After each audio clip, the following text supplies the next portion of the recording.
Hey everybody, Mariri and Tarian here, and I am back from the depths of college hell. And a lot of things have happened since you've last seen a video from me. I've got a job, I have an apartment with my husband, and things are looking nice and good, and my beautiful fish boy, Jury, who's over there making weird faces, is being generally a beautiful little tart. So I figured now that things have settled and now that college is done and over with, I can start working on the things I like to do, which are these reviews. Last time I remember, and I haven't really looked at my video feed at the moment because right now we're kind of out of internet, so I'm gonna have to wait to get this uploaded. It's probably gonna be compound with a numerous other amount of uploads. So you might see up to 4 of them before I start actually responding to your requests. But I'm going to try to get to you guys as back as humanly possible so you guys don't, think that I'm ignoring you or anything, because I genuinely love your feedback. It makes me so happy just to hear you guys get to enjoy some of the things that I like to enjoy.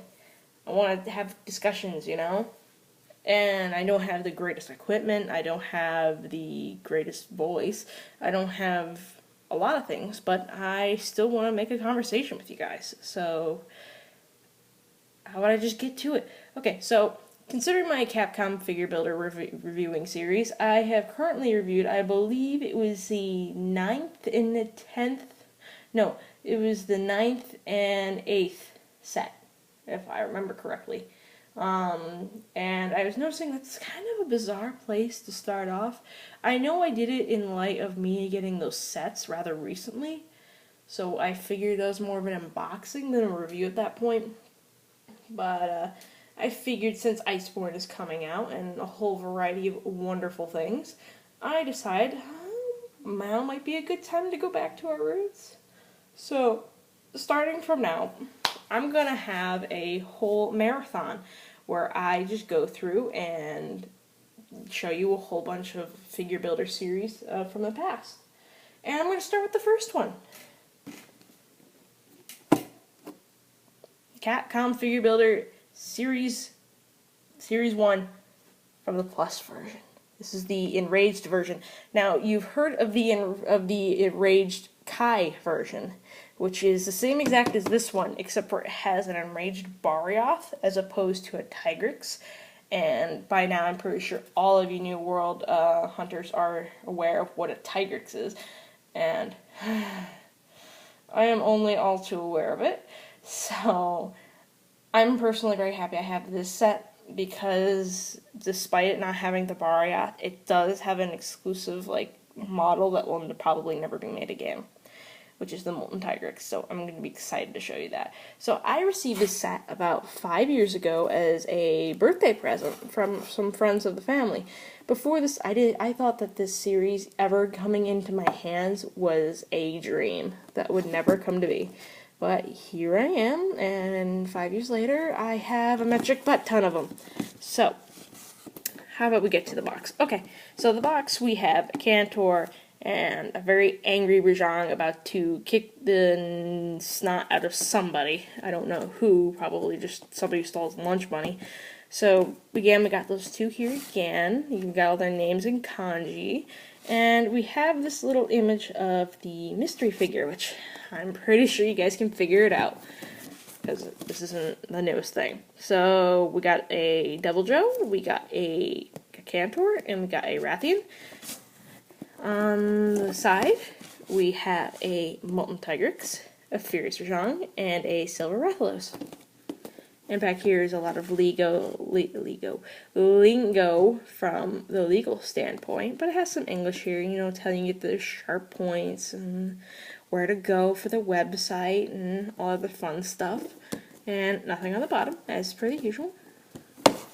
As you know, all of my figurines are packaged in these boxes. Sometimes they have this little tissue paper in the back, which I think you can see if the camera will be nice. Probably not. But yeah, that's in the back, so just to let you know, all of them will be the same. And as all Monster Hunter figure builder sets are, if you buy the box, you get every single one. So you don't have to worry about repeats or anything like that. If you do see repeats, it's usually either like a factory error or somebody's tricking you, because that shouldn't happen. So let's get to the smaller box, the box within the box. And so we got the front, which, nice little graphic.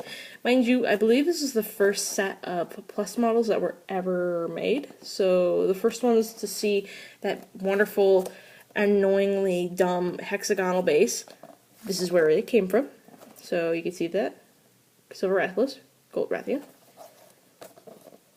A very, very hungry Double Joe. And Molten Tigrex. Was that on the side the whole time? Did I tilt it? I'm a fool. Oh well. Here you can see all of this wonderful, wonderful Japanese that I cannot read, but you can tell that it's telling you about the features, including the connectable bases and the mystery figure. Here, down here, it's showing the entire list, the roster, so to speak, of all the monsters in this set. There's some stuff talking about the Capcom figure builder set, which you can find here. This will basically give you the information on cataloging and all that fun stuff. I think there's an edited version of that website. I don't know. So, more legal stuff that prevents you from getting yelled at, you know, by Capcom. If you yell at Capcom, oh, they got all this stuff here. Can't read it, but it's technically there. Oh well. So yeah, more stuff here. Product contains functional sharp edges or points to exercise care in unpacking and assembly. Alright, get that out of here. Let's get to it. Alright. Let's start off strong. Big boy. Now, Devil Joe is absolutely beautiful. This is known as, I think they call it the Starving Devil Joe or the Hungry Devil Joe. I'm not entirely sure, I forget. It's a variant of Devil Joe where it is very hungry, as you can see. And there's wonderful detail, as always. The sculpt on these figurines is fantastic. Let me get it off the base. You know, the usual hexagonal bases. This is where it was, I think it was mainly came from this. This was the first set that was ever revealed, I think. Could be wrong about that. Somebody please correct me otherwise. My neighbors are being loud outside. I don't know what they're doing. Sounds like they're rummaging through leaves. And you can see all these wonderful spikes, which are obviously a pain in the ass to deal with if you're trying to put this together. There's all these wonderful, beautiful scales that are just easily sculpted on that, and just, nice. And color, paint job, it looks fantastic. And obviously it doesn't actually have that hair, it's kind of an effect, but it looks like a really cool effect. Then here we have a wonderful detail on the face, which if my camera is wonderful to me, which it's probably not going to, you would see all the wonderful wrinkles and gross things, and even when some of the paint is melting onto these horns, it looks more like it's like blood ebbing off of it than anything. It's really cool. And you got that weird looking tongue that's looks like something straight out of a horror film. And the eyes, you can barely see down there. Sorry, he's a bit dusty. I've tried my best to clean him. I recommend with all of your figure builder figures that you give him a wash. Give him a very light wash, just plain water, kind of lukewarm. That gets the dust out of these weird places, like here. So yeah, that's Angry Devil Joe, Furious Devil Joe, Starving Devil Joe, don't know. Next up, here's the exclusive to the specific set. This is the Molten Tigrex. It is a variant of the normal Tigrex. It's a rare subspecies that only is found in places like the Tower and the like. As such, it is the most powerful subspecies of this wonderful beastie, and has a lot of blast blight related attacks and all other fun stuff. You know, gameplay. So let's get into him. So he's the standard Tigrex model, and I say that because in the series going forward, This is the only model that's ever seems to be used for Tigrex, so you're going to see this sculpt a lot going forward. You're going to see all these wonderful little bumps, all these nice little accents, which are neatly detailed with yellow. And the sculpt, of course, is fantastic because these models are beautiful, especially for the price range. I hear in Japan they actually go for about $5 to $7, which is a steal in my opinion. But we don't live in Japan, so import fees. The awesome tail here, all these beautiful spikes. And I love how like all the toes here are accented in this very nice cobalt blue, which I'm assuming is supposed to represent like some kind of metal, like flint striking, because I'm assuming that's how he starts actually igniting the powder that he exudes throughout the fight. But overall, beautiful sculpt. If I can get the face to look right. Nope, not gonna look right. So you can see he's beautiful. He's gorgeous. I love him. He comes in two parts. Should probably start showing you that. Yes, they come in multiple pieces, hence the name Capcom Figure Builder. So he comes in two pieces. But overall, it's a pretty easy build. And a Double Joe here, I'm kind of dreading taking him apart like this, comes into massive pieces. You will tell him out of the set, if you're looking for him specifically and you're buying single blind bags, that he is the heaviest out of all of them. So, if you can somehow find one of these sets just there, that's how you find that specific figure. The other ones you'll find that are a little bit difficult. The only one that kind of rivals Double Joe in size is a Cantor. I suppose I might as well do him next then. Okay, here's a Cantor. This is obviously the Enraged set, so this is his angry form. So he's very peeved right now. As you can see, there's this awesome, like, molten yellow, like, dry paint here. It looks like he's literally, like, melting. It's awesome. And if you can see here, it's kind of difficult because of the camera and the lighting, but there is these beautiful little red veins in between the scales and the sculpt. As always, it is just beautiful. I will never stop gushing over these beautiful, beautiful designs, because the people that work on these really love these monsters to their core. And you can see some of the beautiful paint job here. There's a little splotch there where it looks like it melted out, but that's to be expected. Small defects like that are alright in my opinion in comparison to the overall quality.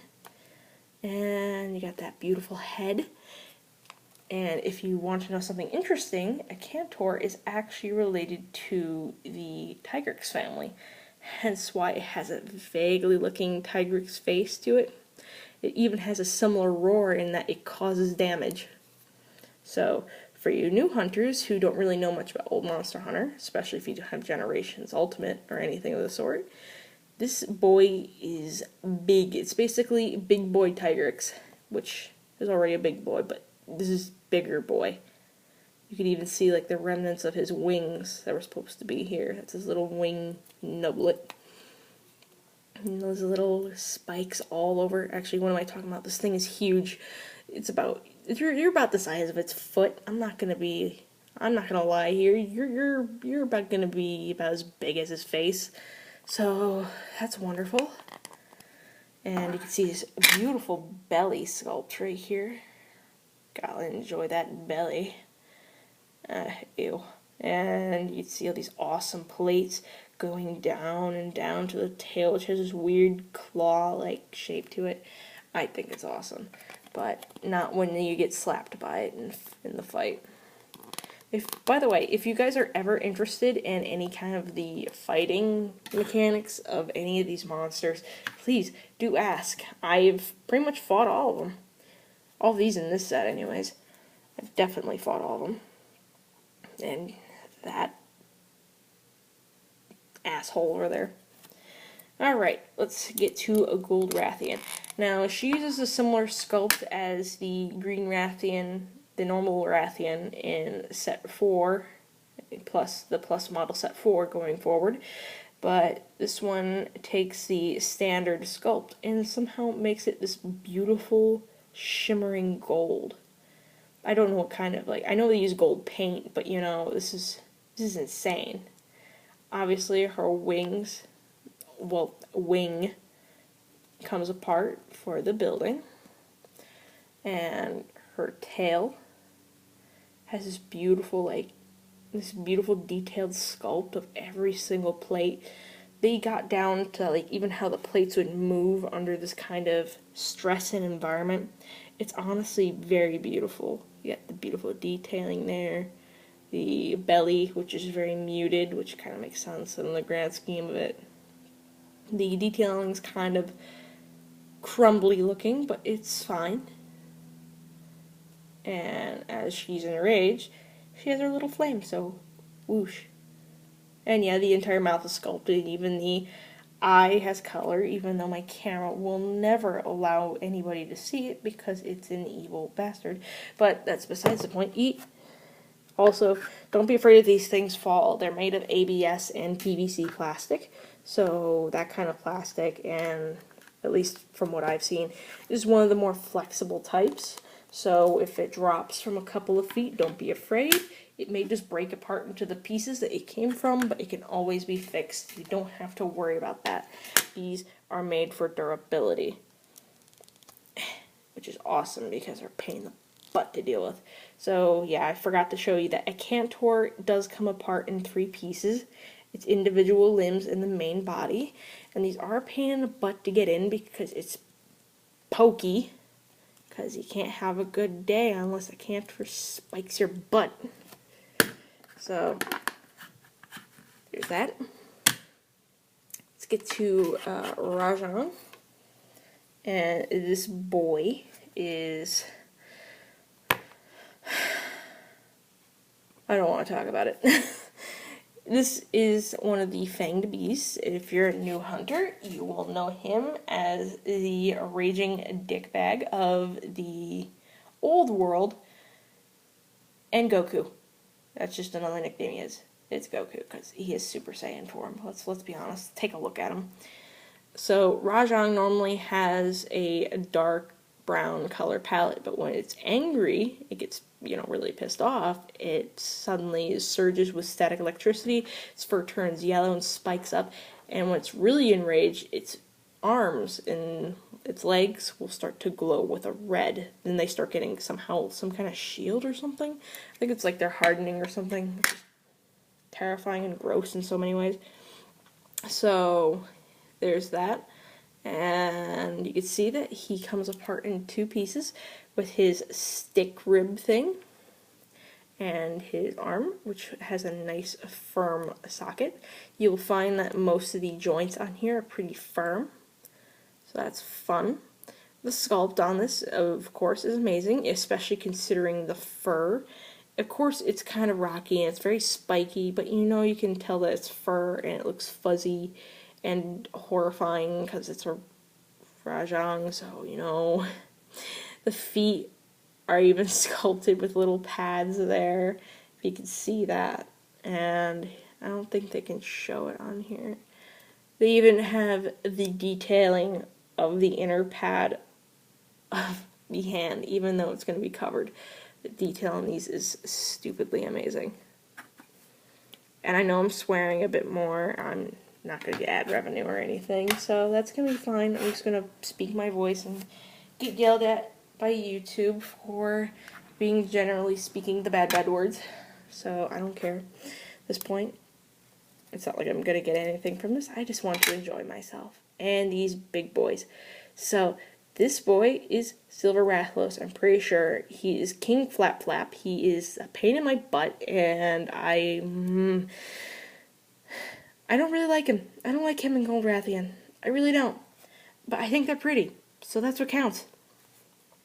You got his beautiful red eyes and his awesome looking fire effect, which honestly, I kind of like the flame effects on these. Like, I suppose some people wouldn't say that they're all that great, but here, no, it's not going to zoom in on it. But it's highly detailed, and it actually does look like flame. It just doesn't look like a normal piece of plastic. It actually has that nice emulation of a flame. all these beautiful scale working, and you'll see it. This model is also going to be used in the 4th set for Rathalos' standard model. I believe this model was also used prior in some sets in the standard model as opposed to the plus model version. Those were the sets prior to this. Those tend to have circular bases, and I might be able to show you an example of those. Rathalos comes into multiple pieces, including the base, the stand, and his wings. I don't want to take both of them off just because they're a pain in the butt to get back on without him flailing. So, and the butt head fell over. So let's just put him back on. I swear to God, the more you build these and rebuild them, the more they're going to fall apart.